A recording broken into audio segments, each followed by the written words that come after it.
Nobody 2 comes to us from the same guy who directed a couple of segments on VHS 2 and VHS 94, and also directed The Shadow Strays and The Night Comes For Us, 2 movies on Netflix I have not seen, but want to. And this one once again sees the return of Bob Odenkirk as Hutch, while also bringing back Connie Nielsen, Christopher Lloyd, and RZA. Let's see what we got today. Former assassin Hutch Mansell takes his family on a nostalgic vacation to a small-town theme park, only to be pulled back into violence when they clash with a corrupt operator, a crooked sheriff, and a ruthless crime boss. Well, I actually just rewatched the first film a few days ago on a watch-along. If you guys did not see that, go check it out. And actually, funny enough, I just rewatched it today with my best friend before we went and saw the sequel. So, I've seen the first film plenty of times, and I really, really love the first movie. It's a nice little John Wick clone in some ways, but definitely more John Wick if it was more grounded in reality, I would say. So I really love the first movie.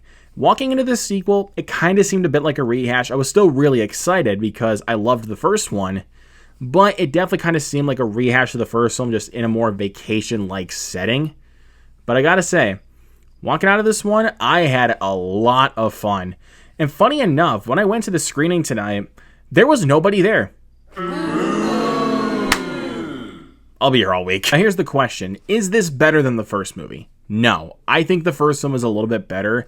My friend thinks this one's better. I totally understand why.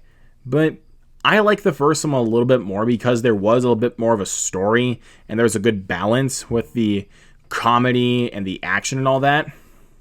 But I think with this one, they really do amp up the comedy, and also along with all the needle drops, there's a lot that they amp up with this one. Is that necessarily a bad thing? No, not at all, because I really had a good time with this one. First of all, Bob Odenkirk, he's still kicking ass. I mean, if you guys don't remember, he did suffer a heart attack a few years ago, so he did a lot of training for the first film, and it got him in good shape. I honestly really never would have thought the guy who played Saul Goodman in Breaking Bad and Jimmy in Better Call Saul would have made a great action star, but really, here we are. I mean, Bob Odenkirk really does kick a lot of ass in this movie, and I think he was the perfect guy to take on this kind of role. And you also get RZA back in here from the first film, who plays as his brother. Great. Christopher Lloyd still kicking ass for his age. Awesome. Connie Nielsen. Great. I mean, pretty much all the performances in this film are really good, except for one, which I'll get to. But there's also a really good family dynamic here between Hutch and his family. Like, we didn't really get enough of that in the first film. Like, we only got that for about 5 minutes, maybe. But we get a bit more of that in this movie, which I really liked. And I think it's a really well shot movie. The action is awesome. It's really well directed. Like, again, I haven't seen The Shadow Strays and The Night Comes For Us on Netflix, which are 2 other films from the same director. I do want to check those out because of how this movie was filmed and how the action set pieces are done. It's a lot of fun, especially in the third act, where it's kind of becoming just Home Alone, the theme park. So, yeah, I really had a good time with that. So, the action's great. It's really funny. There's a really good family dynamic here. Bob Odenkirk kicks a lot of ass. But, is that to say this is a perfect movie? No. Yes, the story, the dialogue, and the script, fairly easy and fairly predictable. Sure.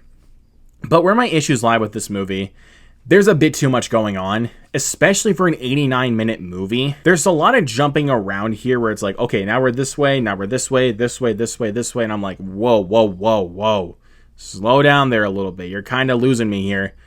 So, I don't know. I mean, I think that's honestly what some action movies are kind of having a problem with lately, at least in my opinion. Bit too much jumping around, where it's like, can we just focus on one thing rather than just focusing on so many different plot lines? Now, here's honestly my biggest issue with the movie, is honestly Sharon Stone. I love Sharon Stone as an actress, but her villainous character in this film was awful. Honestly, I did not like her villainous character whatsoever. Way too cartoonish. Like, what were they trying to go for here? And there's no freaking development with her character. She's just a crime boss. That's really it. I mean, we didn't get development of the villain in the first movie. He was just a bad guy who liked singing at karaoke's. That's pretty much all we got in the first one. But in this one, they kind of doubled down on that, and it just does not work. So, But we also get Colin Hanks in this movie as this like crooked sheriff. I thought he was really good in this movie. Sharon Stone did what she could, but I don't know. Her villainous performance just was not selling me at all. There is some good stakes though, like when it comes to the film's third act, like between like a lot of the fight scenes and stuff like that, like with the family dynamic. But overall, I think just the overall main villain performance from Sharon Stone just did not work. But as an overall movie, I really enjoyed this film. As a fan of the first film and as a fan of action movies, I love this film pleased. I left with a smile on my face. And I honestly can't wait to watch it again. I'm going to give Nobody 2 a B+. I know that grade might seem really high for some people, but I don't know, man. I had a really good time with this film. As for someone who loves the first movie, I really had a good time with it. And I think you guys will too. So go and see it. Have fun. But let me know down in the comments below what you guys thought of Nobody 2. And which one did you prefer? Prefer the first one or you prefer this one? Let me know all of that down in the comments below. Hit that subscribe button down below, that notification bell right next to it so you never miss a post. Hit that thumbs up and share this video. You guys know what to do. Anyways, guys, that's it for me today. I'll catch you guys in the next video. Peace out.